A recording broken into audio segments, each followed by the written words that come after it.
ngore ngwenshi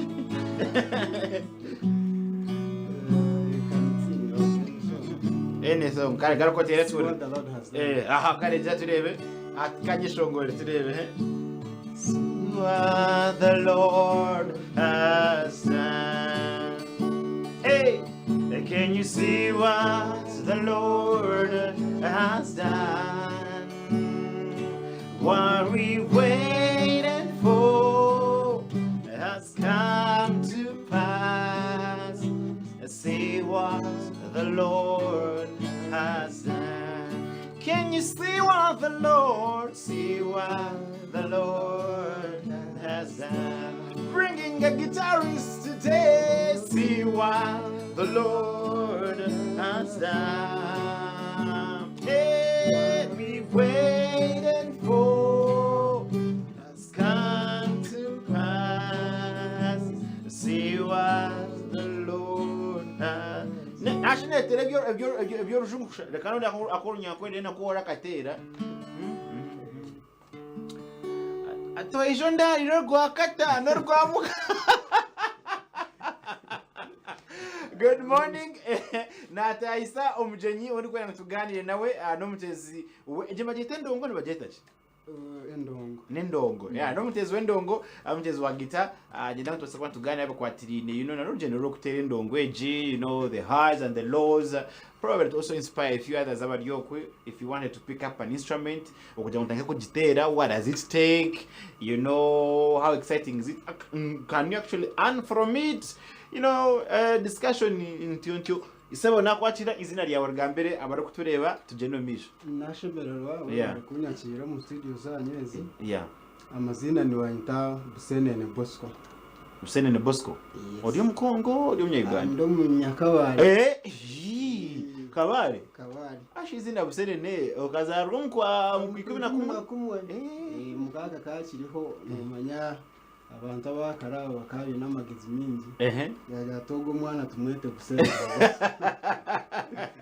bakweta Busenene bose okay kabare ni mpamvu kamuganguzi oro wakamuganguzi uri jesebo nchiga nkanyi terere shonga ngene kabare ni uratura ningora tura kuno ni nturo muri mbarara wo mu kweta mu Kiswahili mswahili hano hansi okay endongo okujitero kaditandika kariyari kajitandika kariho 2011 okay umuryo bubwire nkantine gita yanje so nchibona umuntu ayine nteraho kake yagitwara hawo ubwire buringwa ndakashubire kugikwataho okay so eventually nije nabone yanje nabona kusettinga je rugendo atereka let's go a little bit slow abokuba ukaboryaho wahora noenda ngo tere gita how did it start inspiration okajiya yi ukarebo hino umuntu warebe najite ukareba mu film ituto nyewe cyabe nshikunda sagita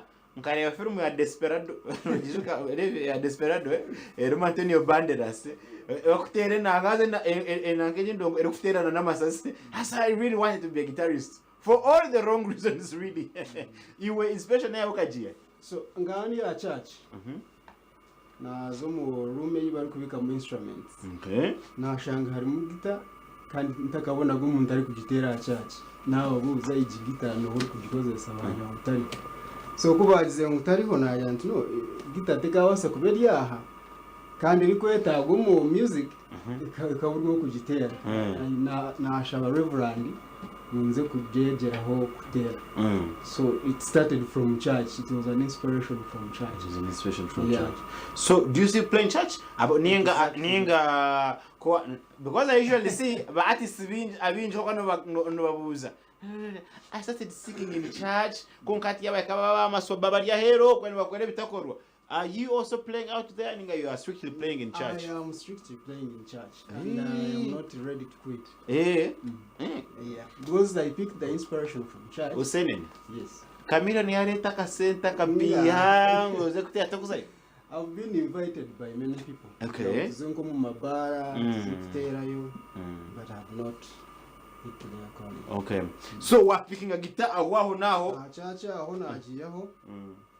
Reverend akanja tugitwara twuko gigaruze ikabetari yawe ikitari yanjye so nagitwara kuna agitwire nahikana nkantine kindi kumanya gita Okay. ndi kumanya strings ni wazikwata bata icyo kutandikira so I could only play anything tari kumanya babi nibyo bati byo I never knew anything whether chords or what I didn't know so umutima gwanje nza YouTube thank God for YouTube. Otine mushomesa ngo alyaho ngumwine kandi ne mushomesa na goringaho tuntuche ngenda binshobera mbireka at some point nahora naenda giving up yakutama nibikutama generally umuntu uguma nakwerekera kwata hagiro oti notera bumwe strings ziba muted aka wazi kwata kubiti zikagamba okay funny thing with the guitar it's not like a piano hora kwate nega voltage wagamba kubi kwata kubiti kagamba strings ziba muted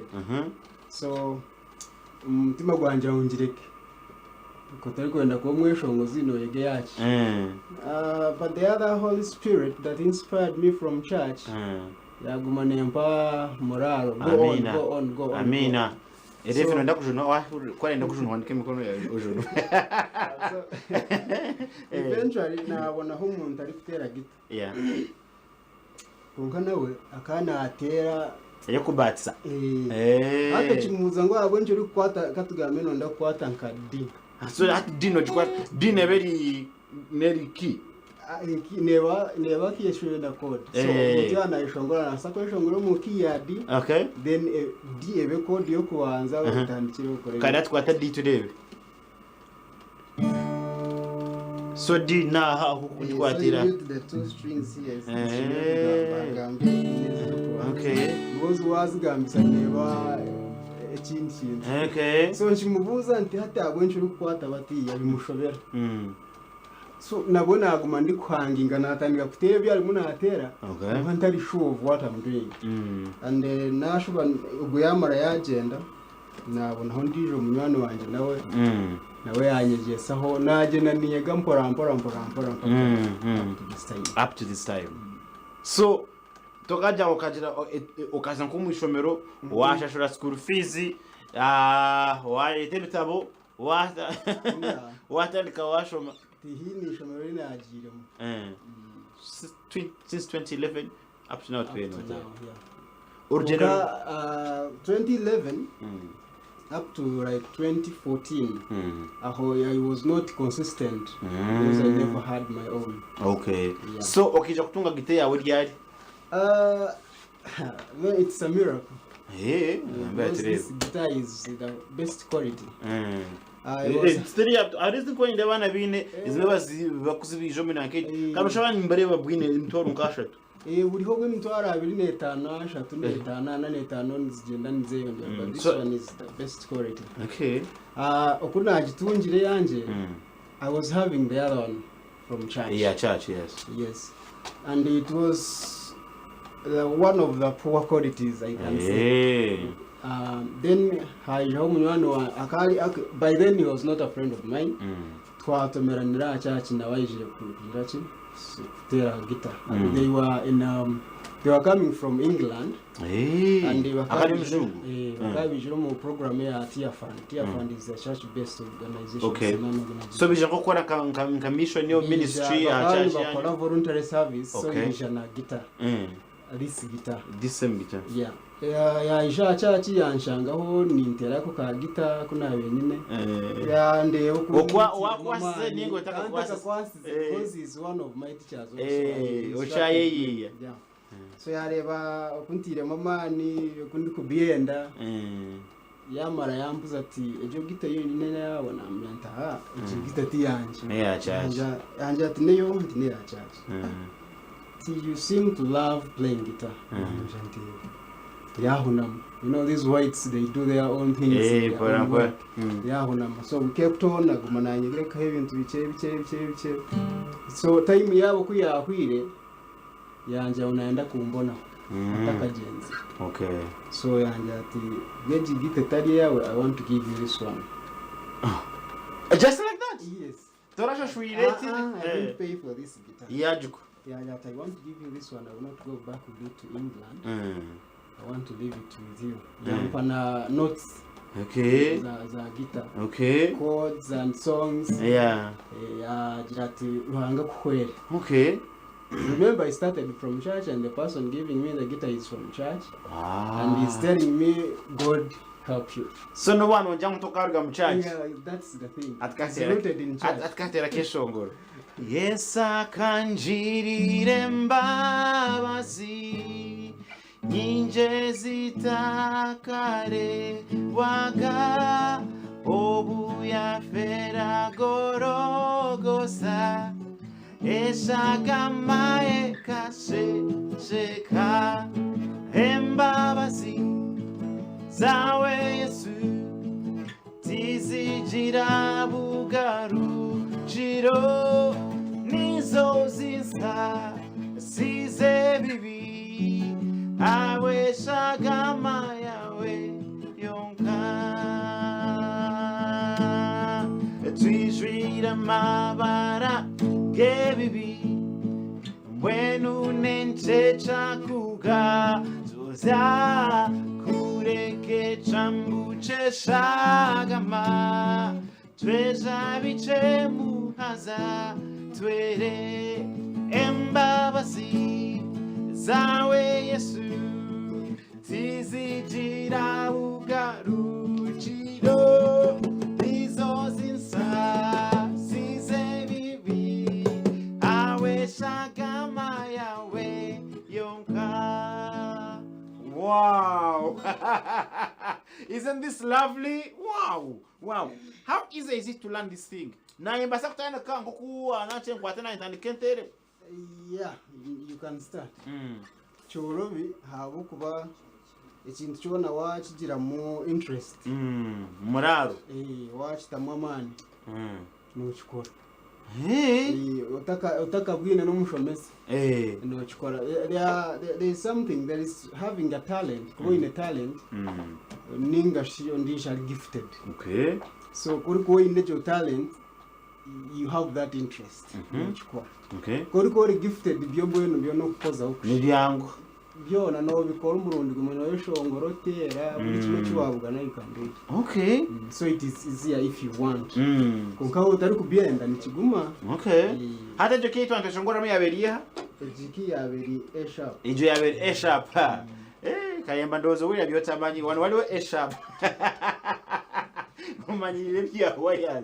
A sharp hati nkwatera edition nka C.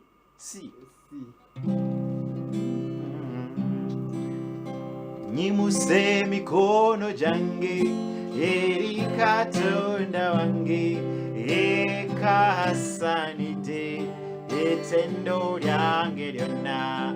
Nyimuse mikono jange eri katonda wange ekasanite etendo lyange lyonna. Kweweka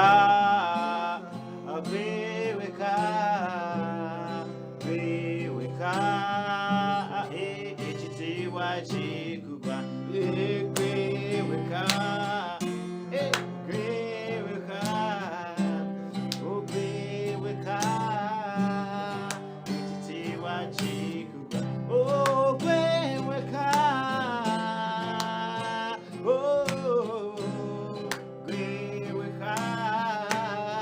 ekitiibwa kikuba nyimuse mikono jange eri katonda wange ekasanite etendo lyange lyonna. Emikono jange eri katonda wange ekasanite etendo lyange. Gweweka ekitiibwa kikuba. Kankubuzi arakutangu ndio tinkumya kweshongora wowe utakumya kweshongora tokatera choma. Because niyo ndikutangira kutera gita nkabanta keshongora. Okay. ibiro bya bintu byo kweshongora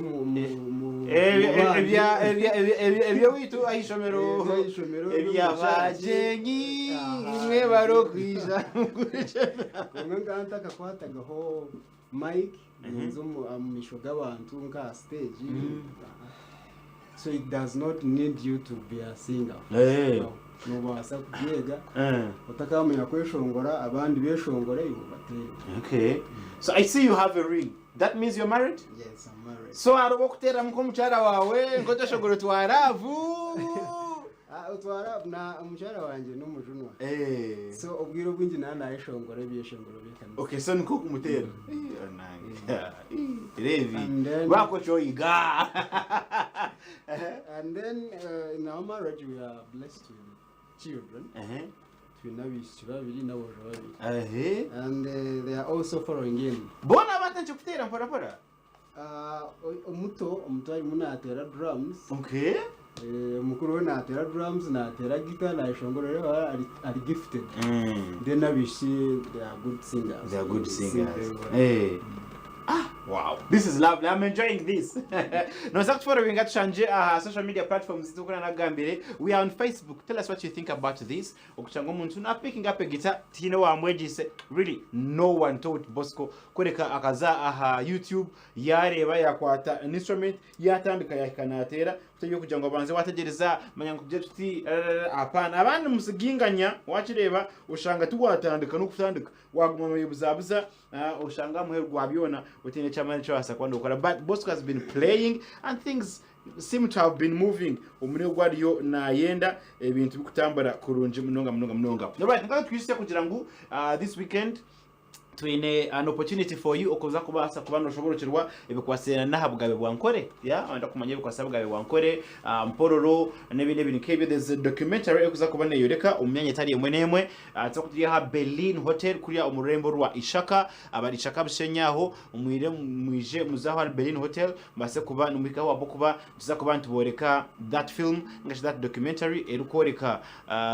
ebikwatirina n'obugabe bwankore ebikwata hari nkore na mpororo wanda kujebi wamanya kandi documentary jeruma bahangwamani abakenkufu abashoborokiro kuri binongo bya history twine mwami professor Mwambusya Ndebesa tumwine kuri munonga nabandi binji munonga including also Mr. Audrek Rwabogo nabandi kuko nakushobora bakuza kwandi bakushobora abikwatirira na nkore karo karunji mpororo erugaheza ekitandiketa. You know how far has it come? How old is this kingdom? No burayo tati mu kingdom nkezindi but ichatumiruka bwargo for example nichi nebindi nkebyo noja kwa no bichenga kurunji munonga. So bariyo muri Shaka bishenyi muzawa Berlin Hotel hano murembo rwambara Las Vegas Gardens aba Shaka bishenyi tomorrow it's actually today.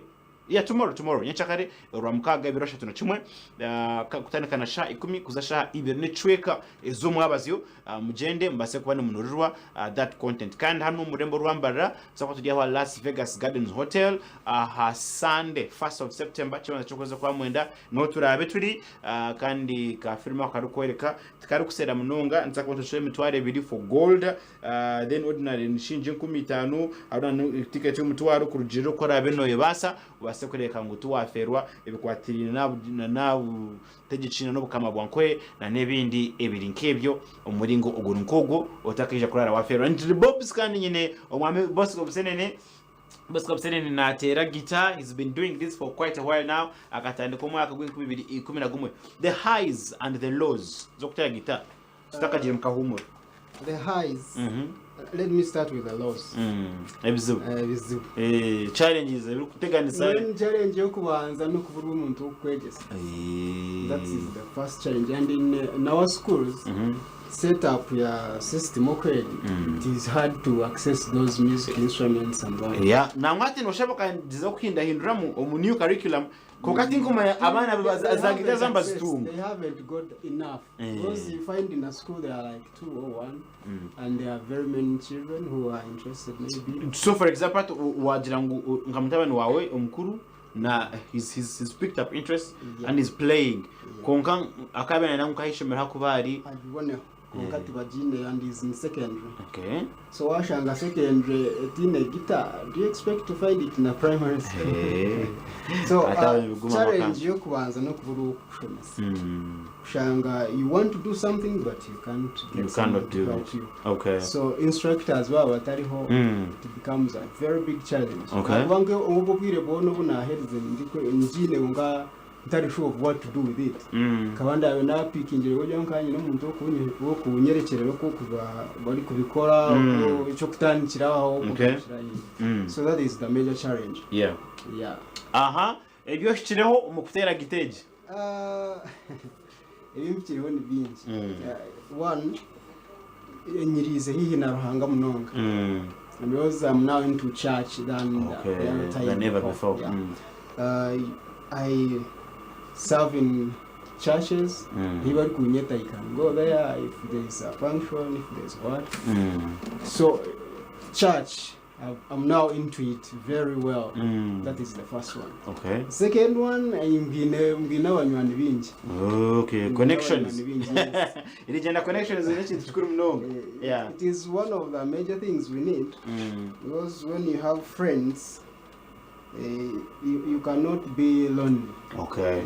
Whether financially, physically, what spiritually, you're stable. Mushango ine uko kutambura je. Tokuhanga ingoko kaburira. Tokubandagira. You have someone to pull you up, you have someone to help you. All right. So icho nacho ni chango mlongo. Bosco Busene ni watu wine nomje nyuita kashekeli izoba and probably also inspire you kugira ngo why not? You can pick up something ugona chukora Ruhanga. Do you also have an inspiration? You can pick up an instrument and start playing it. Wachireba oshanga kuchole even to the point of going professional. Yes, yebera kwasa kwano tambari to atiwisa kashekeli izoba. We are going to break off when we come back to Chine Binji Munonga. We're also going to give Bosco another chance. Agaruka tutere mu bundu bweshongoro tweshongore tusinzo mutozi. Tukokwe. Good morning, Agent TV West Nahinda.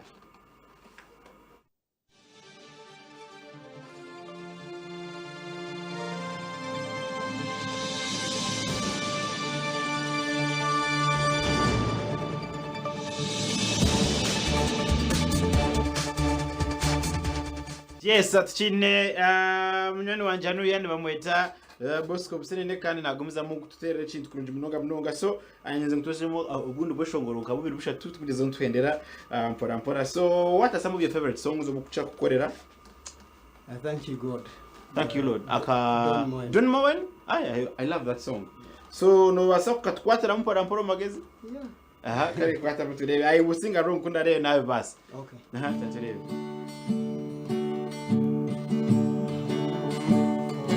Today, hey, and there's just one thing that I want to say. Thank you, Lord. Thank you, Lord, for all you've done in my life.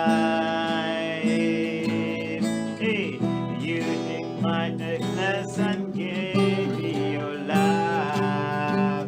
Thank you, Lord. Oh, thank you, Lord. Thank you, Lord.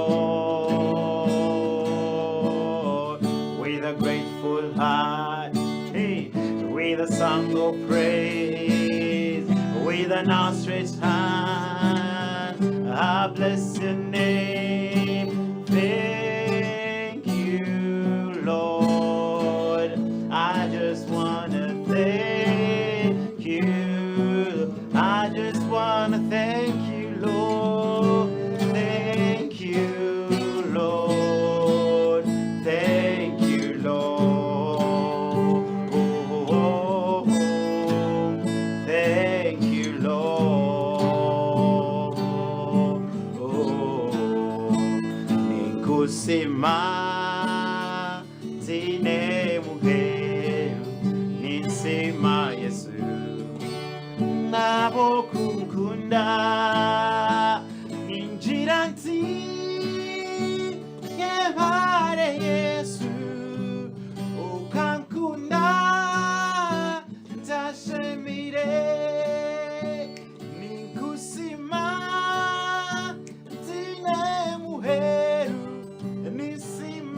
Yesu abo kunkunda ninjira nti webare Yesu ukankunda ntashemire.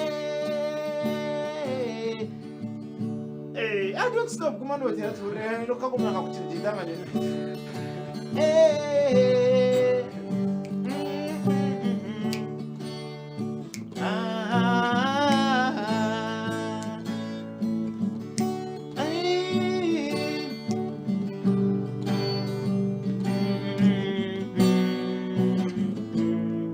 And you made a way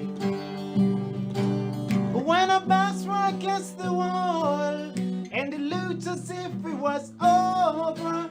You made a way, and we're standing here only because you made a way. Wow, lovely. Vishikanosha na nyinako practice mbasa question bwana. Revi chita. Ejana tunaanza kurilizinga album. Yes, thank you so much. Mwebere mnonga yamba tuweleze obutumwa. Yeah, I'm seeing messages hanu. Some of them actually inboxing me saying, wow, thank you Bobs. Mwebere kutuletera umuntu. I love the praise, I love the worship. Mwebere mnonga, thank you so very much. Okupasa kwa mutambura nitwe. Omuntu okwanenda kwega gita twatwagambere ngu gita zizukurebeka munonga kandi abantu abindi babatine sente kongaka tugamba prices za guitars ezi omuntu okwanenda kutandika zichakwa zili ko mu range ya zingahi something decent cyo mutakabasa kupinga katandika ku tera yabelinse ya konga etari ko ritempangwa kwa umuntu yanatanga of course no tanche ari kubasa hezi mitwara 25 wajibone second hand no basa no kujibona ngo mitwara 10 jeje mitwara 25. Okay, yeah. All So right. the starting price I think it is still at around 250. Mbwe nteka henda mnonga Tekusera mnonga akwa obunabere nyine jeje ya church kabandi muni planning akusavinga kujangure yanje so of course when you're doing something God is making a way like you are singing. Yeah. He makes a way. He does. So what picking an interest ukajoti I sure want to learn something, then because we are children of God, God will start making a way. Mukawati no kajangwa I cannot learn a guitar, it is expensive. Already while meeting you will never manage it. Mukawaji what I want, then it becomes easier. Bakagira ngo necwe byara ngo wagitera ngo nekucwe byara no gire bironda katurebe byara byawe. Ninja sound uburebetari mukuruga mu because I'm using I forgot my pick. Yeah. But when you're strumming is okay. Though jengara bukuja on very soft. Sound in even incredibly muted, so it doesn't come out well. The problem is here. Wow. Yes. Problem holding the string. Ni hori kurira muka peni gacho hori kutandika kunka hori kwezo omanyire ngaro zimanyire. Yeah. So at the start no hurawa shash. When you play it like 2 times a day, no hurawa shash. Okay. It pains. Kambe sincere it pains in the start. Ata ukandika wa. Chibonere kubiho muntu akajya yakashanga. Koka wamara skin ekemanyira. Hori kumaranga 1 week engaro nizitandika kumanyira ruhanga yino kuyahangira umubiri yo waguconditioninga nubikore cyo wako. So no tandika kushasha, then like in 1 week, 2nd week pain etandika kugenda, then waheza kumanyira it goes. Niziguma nizishuka kacheka chunko you can't feel pain. Okay. No tera guitar from morning till evening. Kaja nichwa. Are you available for lessons mutiana ndangu mweje se do you offer lessons antukantuanurwa kantu nangu twege? Yes, I do. Akuba nkawa challenge dikuburo kunfamous. And I'd never learned a guitar kuja kushomesa wantu. Konka umukutandika konga kuna arebere challenges ziri munanya if someone comes I can help. Okay. I can help. Eh. I think ajimanya byingi munonga, but at least the few things I know mbasa kubimuha nawe Agire aho yahika. Yeah, but people come umuntu akubuza ati no ni nkwazinga. I don't always ask money in the beginning. Okay. I want to first see the interest of a person. Okay. Aho kuza kushabe sente, where do you start from now? Is it a school? Is it a... So ndabo banze wareba akasaya kayine. Aha, ni echangwe fees zo kubanza imbagambira anti please get a guitar. Okay. Because you need to access the guitar if you want to learn it. And any instrument actually. You play drums. I do, yeah. You cannot play drums from the mind. You need to practically go there and play. Yeah. So kuko in the guitar muka ninga hihi yawe. Umuntu yakwereka kanda akuja ateji ni C. Yeah. Akakwereka ati of course to and there are things we consider.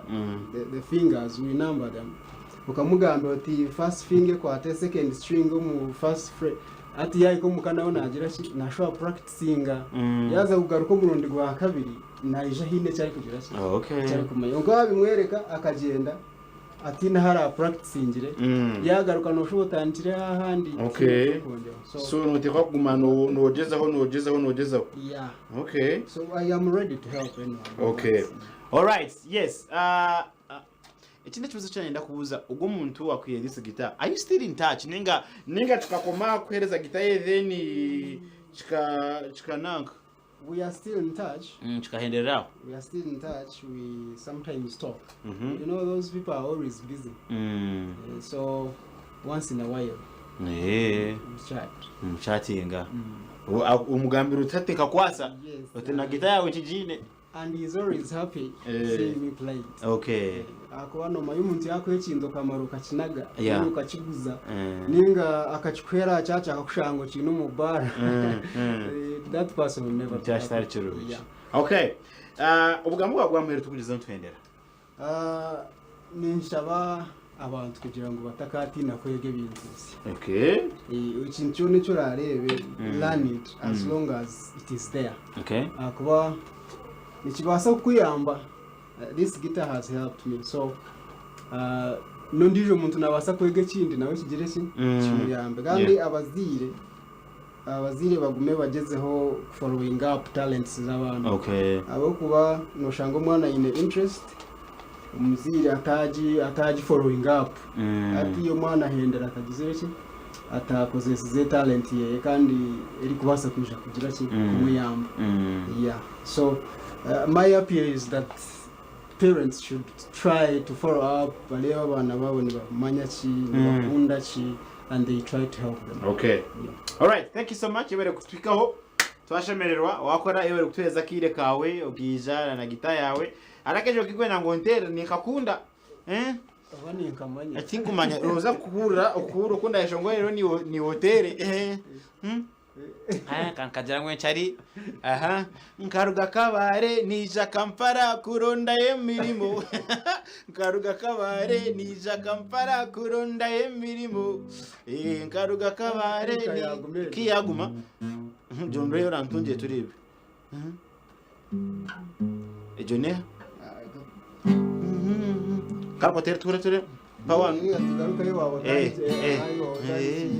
amudi that's D Karuga kabare nija Kampala kuronde mirimo Karuga kabare nija Mbarara kuronde mirimo Umurimo gwendongo umurimo gwa TV mazima kangutunga Umurimo gwendongo umurimo gwa TV mazima kangutunga Karuga istinjiro reba ndi Mbarara nindi amya TV Karuga istinjiro nija Kampala kuronde mirimo abakumpera muchamo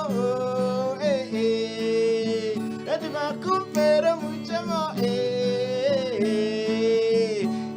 kongabona nabakuzi oye jendesereze mazima bona nabayahi oye jendesereze. Thank you so much. Wewe kumasa kwa mtu guitar. Oh, thank you. Thank you, man. Thank you, boss. Well done. Over to you. Ariyo mchinzi cha production. Thank you so much.